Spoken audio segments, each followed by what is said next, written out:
My name is Clarence Davis, and I want to welcome you to the launch of Afro-London Business Club, today the 18th day in April 2015. I'm sure this is the start of a very vibrant and a prosperous business. I want to take the opportunity today to welcome all the guest speakers today, and also members of small businesses, large businesses. You're truly welcome. Also, let me take the opportunity to welcome on stage, if you could please take the first two on my left. Cheers. That is Dave Smith.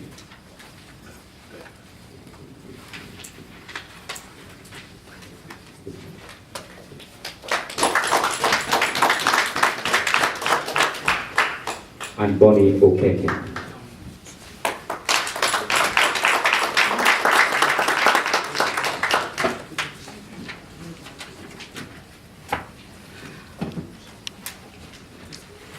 Also, I want to take this opportunity to welcome the speaker of today's event. She's a remarkable solicitor based here in London.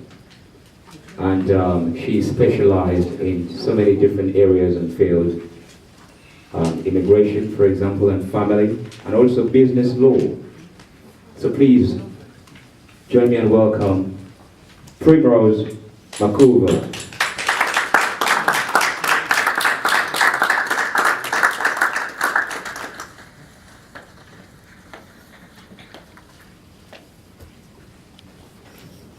Thank you very much, Davis. Thank you. Good afternoon, ladies and gentlemen. A warm welcome to the inauguration of the Afro-London Business Club. It is actually my pleasure to welcome you all, and I would like to take this time firstly to acknowledge our distinguished guests. I don't know if they are with us already. They've taken their precious time to come here and join us for this important event. We have His Excellency, Mr. Behanu Kebede, Ambassador for the Federal Republic of Ethiopia. We also have Councillor Ba from the Liberian Embassy. If they are here, on behalf of the management and staff at Afro-London Business Club, I would like to thank you for gracing this occasion with your presence. I also want to acknowledge the speakers we have here today. They are respected men and women in their respective fields, and we look forward to their speeches. So thank you for your contribution. Ladies and gentlemen, this is a very special day, as Mr. Davis just said. I am delighted, grateful, and honored to have all of you here, knowing that you are all busy, and yet you still chose to make time to insert this day in your calendars and to come. It just shows how important this event is. There are so many challenges that we face as Black people or people from ethnic minorities, but it's good to see all of you here, that you've taken time because you're taking this seriously and you want to see things change. I believe you're here because you want to make a difference, so thank you for that. This country has made a lot of progress in promoting equality in communities, and a lot of legislation has been passed on the topic of equality and discrimination over the years. However, we still have a long way to go. Research is showing still that the playing field is still not even in many areas of society, including the business arena. Black and ethnic minority-owned businesses are still marginalized, and they find it difficult to compete, and let alone to remain viable. More work needs to be done if Black and ethnic minority businesses are going to be successful and taken seriously. And many a times we look to the government to help us. We look to the government for solutions. We look to other people. We want to blame everybody for our situation. But I have a lot of admiration and respect for the men behind the Afro-London Business Club. Because after observing the challenges faced by people in our communities who are trying to do something, Mr. Bruce Ulai decided to rise up and do something to make things better. So I do admire him a lot for that. He set up the Afro-London Business Club as a not-for-profit organization. And his vision for the club is for it to be a platform that will empower and promote businesses owned by Black and ethnic minorities living in the UK. He called me a couple of months ago to discuss this. And when we were talking about it, he told me that he is trying to build a family that works together. He's trying to bring people together so that we can make an impact, because if we're isolated and we're doing things on our own, sometimes it's difficult to get to where we want to get to. So he's trying to get all of us to come together and make a difference. So for him, this is not just a club, it's a family, and he's extending his hand and asking you to join the family. Yes, it's a platform for him, for wealth creation for all, an environment where everyone can thrive and achieve their goal. That is quite selfless. Mr. Olai believes that we need each other. We can't do it on our own, and we can't wait for other people to do it for us. So we have to rise up just like he has done. He believes that human beings, we are social beings, and we cannot achieve and celebrate success without others.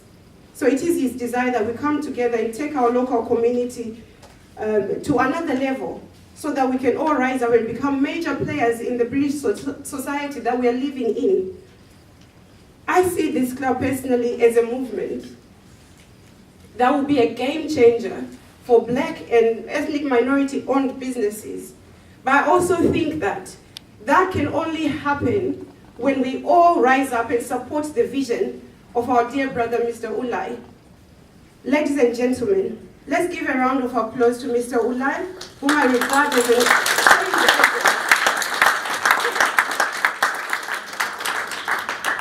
It's because of his courage to step forward and take a challenge that we are all here today. And they say that behind every successful man is a successful woman. And that is so true in this case. Actually, this event would not have been possible if it wasn't for this very strong and wise woman who decided to rise up with her husband and support her husband. Ladies and gentlemen, Mrs. Ulai is the one who managed to make all of this happen. She paid for the venue and other things that were needed to make this day a success. That is quite remarkable. Mrs. Ulai, can you please stand up so we can appreciate you?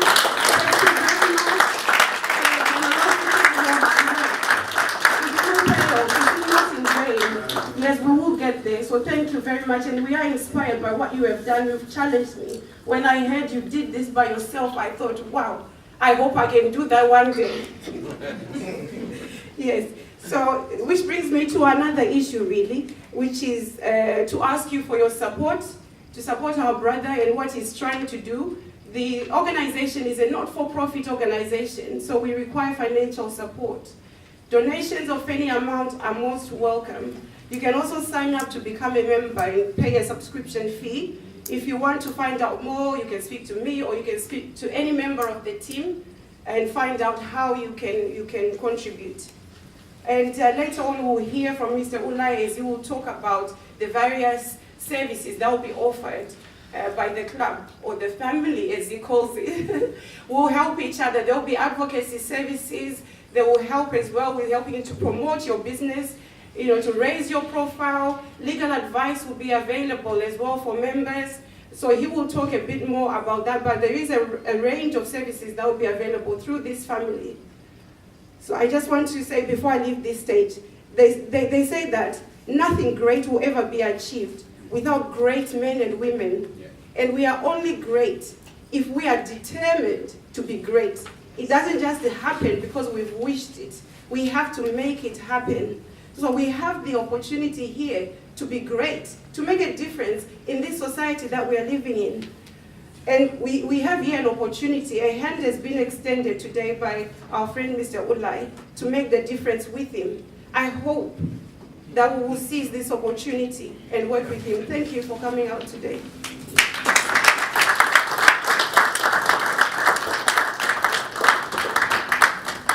Thank you very much, Ms. Primrose. That was a real in-depth detail of what we're here this afternoon. And I'm sure, like I said, is a start of something vibrant and prosperous.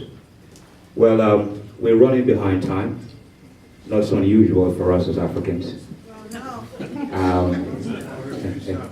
Well, I've been reminded as well by the next speaker, Mr. Dave Smith. Today he's going to be talking about the British African Business Challenge for 2015. This is a challenge for business leaders in the diaspora, people who know and understand the issue that face Africa. Well, Mr. Smith is the chairman of the British African Business Alliance, a diaspora-led organization focused on bringing British and African businesses together to create profit, jobs, and widely held wealth in Africa. Obviously, he's not a stranger as well to Africa because he's actually worked in Nigeria, Kenya, Uganda, Rwanda, South Africa, USA, and Uruguay, but I've not seen my country, Sierra Leone, and I hope you'll be there one day. Please, let's welcome Mr. Dave Smith.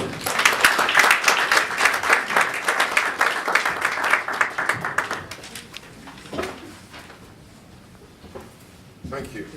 Thank you. Does this work? Hello? Okay. Oh, we're going to have some fun.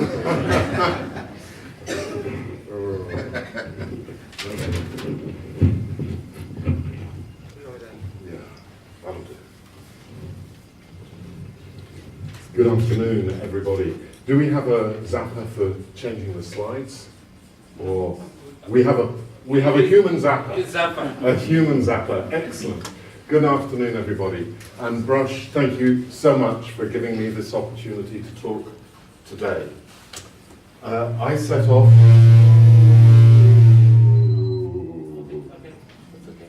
I set off just about 5.5 years ago. Actually, let me begin 7 years ago. My boss said, David, you're head of marketing, go out, meet some Ugandans. Now, that's quite difficult. You walk down the street and you sort of say, hang on, see Uganda. Is here Uganda? And you get into this question of where do you find the Ugandan? So you go to the Ugandan High Commission, you say, could you introduce me to some Ugandan business people? Oh, no. Do you have a database? Oh, no. And there was the problem. So at a Rwanda event, I met a Ugandan, who then insisted I went to a Kenyan event to meet another Ugandan. And that's how the whole of British African started. Because what we recognized was there was no Chamber of Commerce for Africans in the UK. But our focus is for profit. And I'm delighted that Brush has started this network because a central London network is what the African community need. And I hope that when you go away today, you will take away some very interesting ideas. You will take away new knowledge. You will take away new contacts, and I hope that you will take advantage of the networking time that you have. And it is my intention that you will take away a deal, an opportunity, something that is going to make a difference in your life, in the life of the community that you represent from your home countries in Africa, for your communities here, for your families wherever they may be. The British African Business Challenge for 2015 is about making a commitment. We have challenges that face us all, and I'm going to show you some pictures of Africa and some of the challenges that are being faced there. So let's just go to the first slide. Oh, it's too far.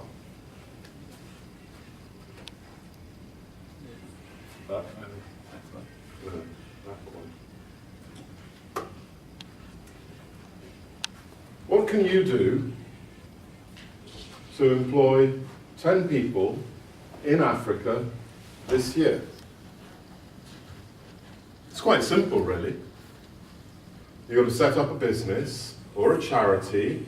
You're going to start a clinic or a school or a business. You're going to put someone there to run it. They're going to take your money. They're going to make profits with it. I can see you all counting all the risks, all the difficulties, all the problems that exist. So we're going to talk about a few of those, and we're going to look at a few pictures. Let's go to the first picture. If you just press a down arrow. Next one. No, that one. Now, here we go. What is this? This is childcare, isn't it? Because she's looking after the baby. No, no, no, no, no, no, no. This is woman at work. Yeah. She's carrying quite a lot. I couldn't carry that much. And she doesn't want her photograph taken, so I apologize to those of you who find this slightly uncomfortable. But you'll admit she has a challenge. So what I'd like you to think about is how you're going to solve that challenge over the course of the next 20 minutes. Next slide, please. Here's another challenge. Now, I think he deserves an award.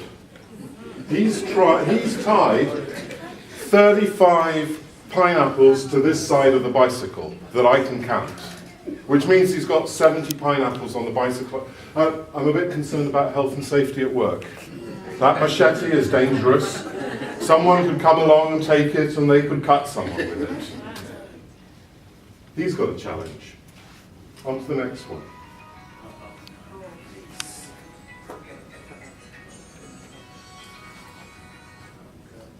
If you just press a down arrow, I'm sure it can work. Okay, water. Water is a problem. This isn't the best photograph, but it illustrates that a boy who is thirsty, who sees water, is going to drink it. We all know the problems that come with water that hasn't been boiled, that hasn't been sanitized, that hasn't been prepared.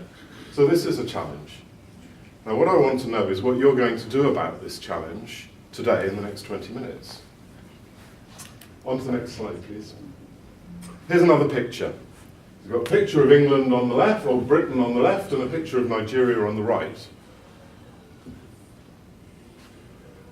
3.5 million SMEs. So when you walk out the door of this hotel, you find accountants, you find lawyers, you find IT specialists, you find dry cleaners, you find shops, you find all sorts of businesses being run by all sorts of people, cleaners, and you know the whole lot. When you walk out of your door of your house in Nigeria, unless you're in Lagos or Abuja or one of the other bigger cities, you don't find the same sort of services, and it's arguable whether you find the same sort of services in those places. Yet, they're claiming 17.5 million micro, small and medium-sized businesses on a population of 160 to 170, around about 10%. We have about 5%. SMEs in this country account for 60% of non-government employment and 40% of GDP. It is amazing.